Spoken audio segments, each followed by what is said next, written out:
it's sad, the world that we live in, but there are people that they love going to Facebook.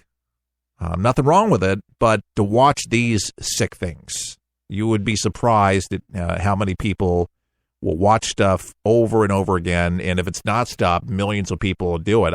I just think it's disgusting.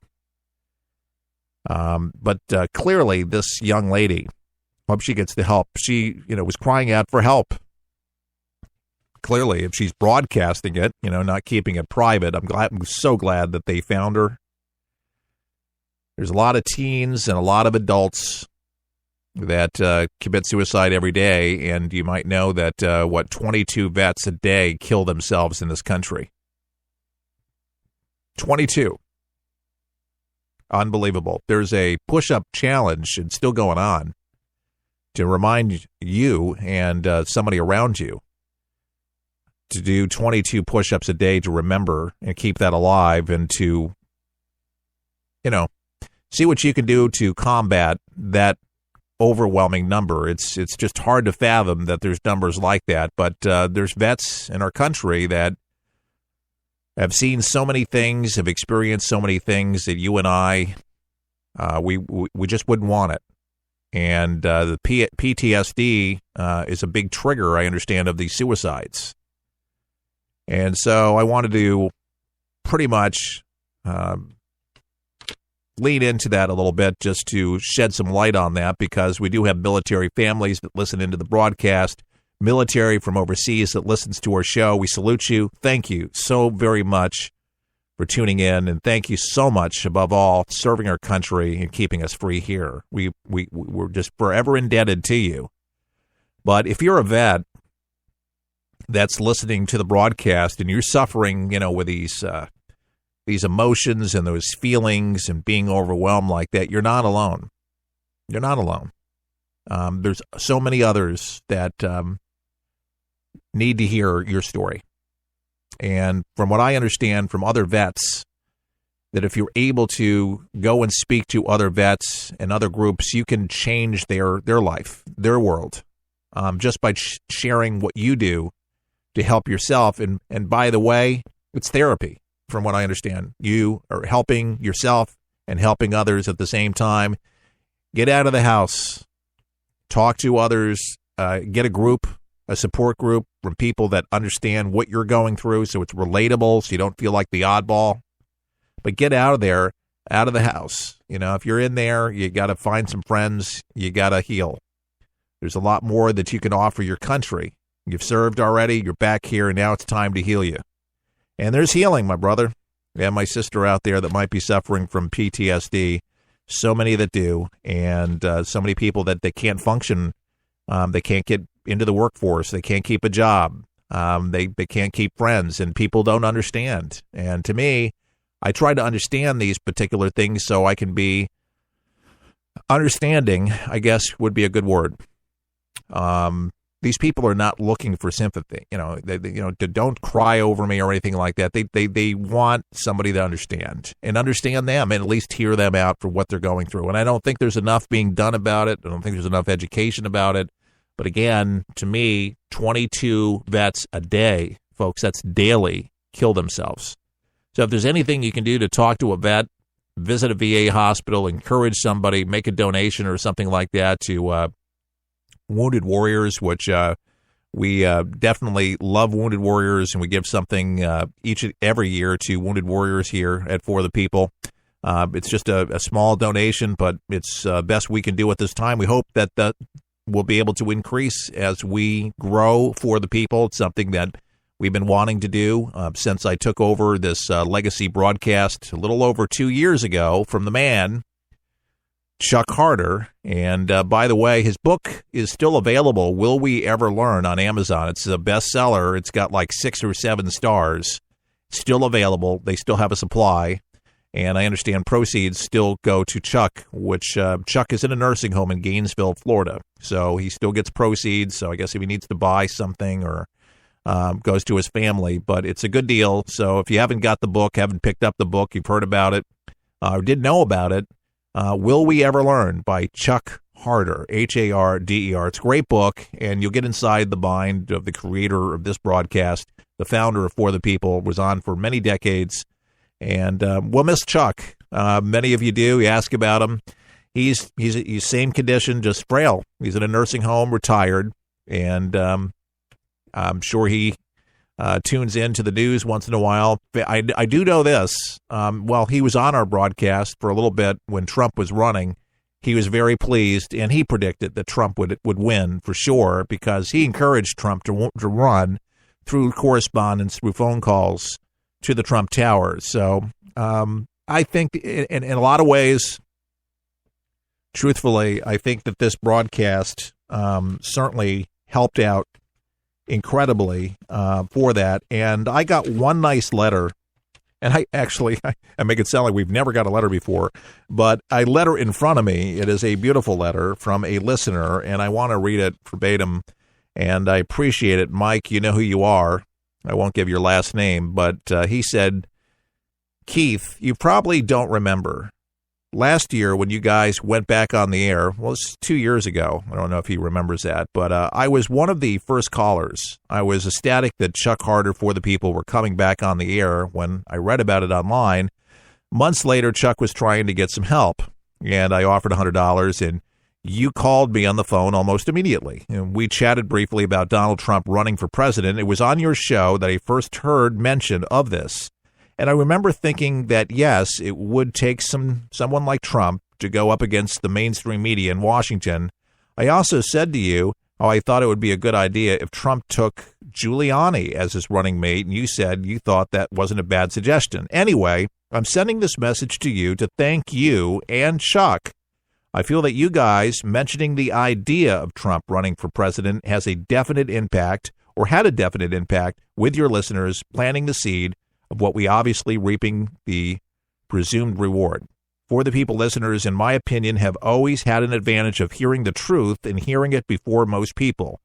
From the time I first heard of his intention to run on your show, I paid very close attention almost daily, and what a journey it was. What happened will go down in history. All I can say is watching on Tuesday was like watching your favorite team in the Super Bowl and winning in the last minute of the game. All the things I learned listening to Chuck from the time I started listening September 1991 came back to me, and I sat there wondering if finally the American people are waking up. Of course, we're still in shock that we won, and there's, so much work to do to fixing things. But I feel so many years that just maybe there's someone in office who cares about the American people.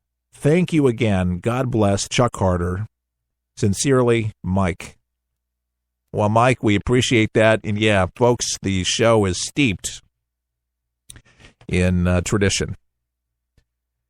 And, that is the history of the broadcast is just unbelievable. If you know anything about For the People, it's definitely a humbling experience to be in this position. And for those of you that love Chuck, listen to Chuck, thank you for accepting me. I appreciate that, growing into the position, and we want to do a lot more things, but you know what? It costs money, and I hate to harp about it, talk about it, but we're listener-supported. No checks coming in. Nobody pays.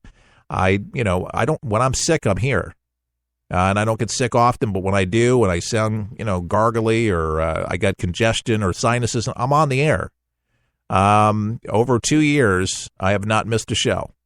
And we've traveled. We've gone to Neenah, Wisconsin. When we travel for the broadcast, we do that because we're trying to fight for justice. For Michael Funk, who got shot down by some corrupt police officers, and we're still trying to do what we can for the Funk family to get justice. But bad things happen, and we have a heart here at For the People. We really care about people. We care about this country. We care about the direction of this country. And we want to make a difference. We don't want to be phony, baloney shows that are on the air a lot of times, and it takes about 6 or 7 people to actually put together a radio show to try to entertain you, though I guess we try to be funny, but more importantly, stimulating conversation that gets you thinking around your water cooler and your world, so you can start discussing it intelligently with your friends and neighbors and being able, I'll get it out, to take it and articulate it in such a way to people they can understand it closest to you, but you have to know what the issues are.